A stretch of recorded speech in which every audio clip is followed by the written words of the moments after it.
Good morning students, welcome to online class of business studies of +2 commerce.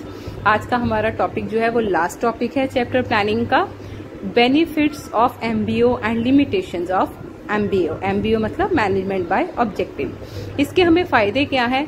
Better managing. जब हम अपने target को focus करके चलते हैं तो उससे हमारी जो मैनेजमेंट है वो और भी ज्यादा बेटर तरीके से हो जाती है। Second is encourage personal commitment.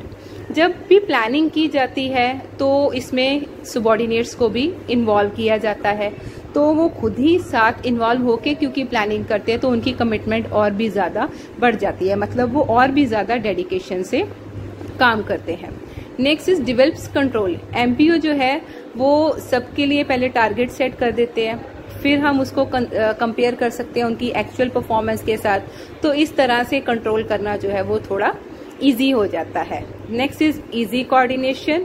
इस एमबीओ जब भी हम मैनेजमेंट बाय ऑब्जेक्टिव वाली टेक्निक फॉलो करते हैं तो उससे क्या होता है कि हमारी कोऑर्डिनेशन जो है ऑर्गेनाइजेशन में वो ज्यादा अच्छे से बन जाती है, सारे आपस में मिलजुल के काम करते हैं और हमारे रिजल्ट्स इंप्रूव हो जाते हैं।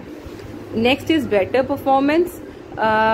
जब हर कोई ऑर्गेनाइजेशन में उसको क्लियर होगा कि मेरा ऑब्जेक्टिव क्या है, क्योंकि इसमें हम अकेले पर्सन को एक्सप्लेन करते हैं आपका गोल क्या होगा, तो उनकी परफॉर्मेंस, क्योंकि उन्हें क्लियर होता है उन्हें क्या परफॉर्म करना है, तो उनकी परफॉर्मेंस डेफिनेटली बेटर होती है। पर ये तो हुए एमबीओ के फायदे, लेकिन उसके कुछ नुकसान भी हैं। तो उसमें सबसे पहला नुकसान है fail to teach MBO philosophy. ये टेक्निक तभी सक्सेसफुल हो सकती है अगर मैनेजर्स को ये वाली टेक्निक अच्छे से समझ आएगी। जब मैनेजर्स खुद ही क्लियर नहीं होंगे कि ये एमबीओ का कंसेप्ट क्या है या हमने क्या करना है, कैसे करना है, फिर वो दूसरों को नहीं समझा पाएंगे तो उनका काम कभी भी टाइम पे और एज पर प्लान कंप्लीट नहीं हो पाएगा। Next is difficulty in setting goal. हमने कहा है कि एमबीओ में हम हर पर्सन का गोल जो है वो सेट कर देते हैं, लेकिन गोल सेट करना ये कोई सिंपल थिंग नहीं है।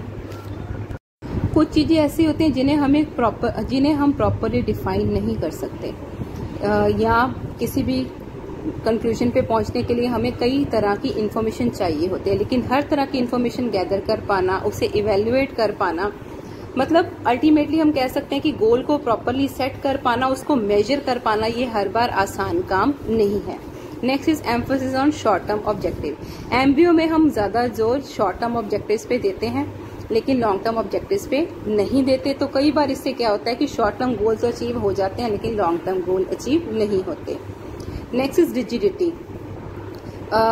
जब हम एक बार गोल सेट कर देते हैं तो हमारा टारगेट वही गोल बन जाता है, लेकिन कई बार क्या होता है कि सिचुएशन चेंज हो जाती है तो हमारे गोल्स को भी हमें चेंज करना पड़ता है, लेकिन ये आसान नहीं है। हम अपने गोल्स को वैसे ही फॉलो करते रहते हैं।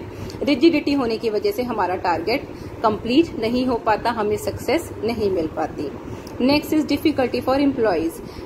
जो एम्प्लॉयज हैं उनको अपने गोल के अकॉर्डिंग काम करना पड़ता है, चाहे उनको डिफिकल्टीज आए अपने गोल को अचीव करने में, पर उनको अपने गोल के अकॉर्डिंग ही काम करना होता है। कई बार ये चीज एम्प्लॉयज के अमंग फ्रस्ट्रेशन भर देती है कि मतलब वो तंग आके अपना काम करते हैं, तो थोड़ा टाइम तो वो फ्रस्ट्रेशन में काम कर लेंगे लेकिन लॉन्ग टाइम वो वहां पे टिक के नहीं रह सकते। So these are the limitations of management by objective. यहाँ पे हमारा चैप्टर 4 कंप्लीट हो गया है। अब नेक्स्ट लेक्चर में मैं स्टार्ट करूंगी अपना नया chapter. That's it for today students. Thank you, have a nice day.